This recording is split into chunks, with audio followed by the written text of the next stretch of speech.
দুষ্কৃতিমূলক কাজকর্ম রুখতে এবং অপরাধ দমনে কড়া পদক্ষেপ নিল মালদা জেলা পুলিশ। মালদা শহরের প্রতিটি মূল প্রবেশদ্বারে রাস্তার মোড়ে বসানো হলো নাকা চেকিং পয়েন্ট। পরবর্তীতে এইসব নাকা চেকিং পয়েন্টে বসানো হবে সিসি ক্যামেরা। এই নাকা চেকিং পয়েন্টগুলিতে একজন এএসআই পদমর্যাদার পুলিশ অফিসার তার সাথে বেশ কয়েকজন সিভিক ভলেন্টিয়ার ও পুলিশ কর্মী নজরদারিতে যুক্ত থাকবেন।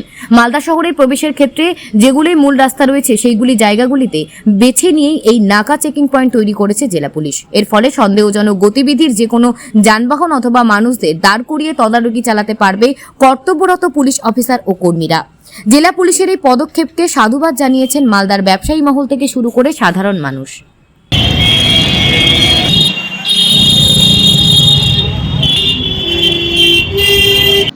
शहर में हम लोग basically entry and exit points को आइडेंटिफाई আমরা मतलब শহর के বাইরে থেকে যে এন্ট্রি এক্সিট পয়েন্ট হচ্ছে ওটা আমরা মার্ক করেছি কি যেখান থেকে বেশি আমরা দেখছি কি ওখান থেকে এন্ট্রি হতে পারে আর যদি এক্সিটও কেউ করতে চাইছে তো ও পয়েন্ট ক্রস করতে যেতে হবে। তো এর জন্য আমরা কিছু পয়েন্টসকে মার্ক করে আর কিছু আমরা কিছু শেল্টার ওখানে তৈরি করেছি। বেসিক্যালি ডিউটি আউটপোস্টমেন্ট যেখানে আমরা নাকাও করতে পারি আর যেখানে আমরা मतलब চেকিংও করতে পারি, সাপ্লাই চেকিংও করতে পারি। তো বৃষ্টি হচ্ছে এর জন্য আমরা যখন পোস্টে ডিউটি দিচ্ছি তো ওখানে আমরা দেখছি কি ডিউটি ওখানে যে পোস্ট যে আমার সিভিক আছে অফিসার আছে ওরা ওখানে ডিউটি করতে পারছে না কেন কি ওখানে কোনো শেল্টার নেই।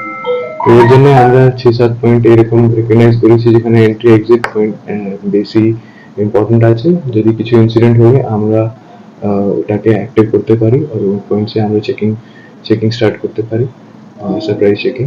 তো এর জন্য রেডি করা হয়েছে। এখন আমরা দেখবো ইলেকশন করে আমরা ফোর্স ব্যাক পেয়ে যাব, তারপরে আমরা ওটাকে এক্সপেরিমেন্টালি অ্যাক্টিভ করে দেখবো। কিছু ড্রিল मतलब মক ড্রিল টাইপস করবো কি কত টাইম লাগে আমাকে मतलब ডিপার্টমেন্টকে রেসপন্ড করতে, ওখানে मतलब পোস্ট ধরতে কত টাইম লাগে আর তারপরে আর কোনো যদি এন্ট্রি এক্সিট এরকম যদি থাকছে ওটাও আমরা কভার করার চেষ্টা করি। হ্যাঁ, basically it's response system and prevent system. Response সিস্টেমে যদি কোনো ইনসিডেন্ট হয়ে গেলে আমরা কিভাবে আটকাতে পারবো আর যদি আমরা আগে থেকে খবর আসছে কি এরকম কোনো ইনসিডেন্ট হতে পারে তো এর জন্য প্রিভেন্টিভ চেকিং কোথায় কোথায় করতে পারি। প্রশাসনের পক্ষ থেকে ডিএম সাহেব এবং এসপি সাহেব মালদা শহরের মালদা জেলার ব্যবসায়ী এবং সাধারণ মানুষের নিরাপত্তার জন্য বিশেষ গুরুত্ব আরোপ করেছেন।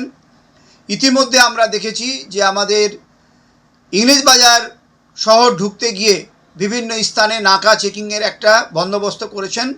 আমরা জেলা পুলিশ সুপার তথা এসপি সাহেবকে ধন্যবাদ জানাচ্ছি, কৃতজ্ঞতা জানাচ্ছি। পাশাপাশি মালদা জেলার দুইটি পৌরসভা ইংলিশ বাজার এবং ওল্ড মালদা আমরা অনুরোধ করব যে ইংলিশ বাজার এবং ওল্ড মালদা দুটো শহরেরই এক্সিট এবং এন্ট্রি পয়েন্টে যাতে করে নাকা চেকিং করা হয়। আজকে এসপি সাহেব যে উদ্যোগ গ্রহণ করেছেন তাতে করে যারা ক্রিমিনাল আছে তারা ক্রিমিনাল অ্যাক্টিভিটিস করে অনায়াসে যাতে এখান থেকে শহর থেকে বেরিয়ে যেতে না পারে তার জন্য যে উদ্যোগ গ্রহণ করেছেন অত্যন্ত প্রশংসনীয় উদ্যোগ। কিন্তু আমরা ইংলিশ বাজার এবং ওল্ড মালদা শহর দুটোকেই আমরা একসঙ্গে কম্বাইন করে এই নিরাপত্তার ঘরে টেপে আনার জন্য আমরা অনুরোধ করছি।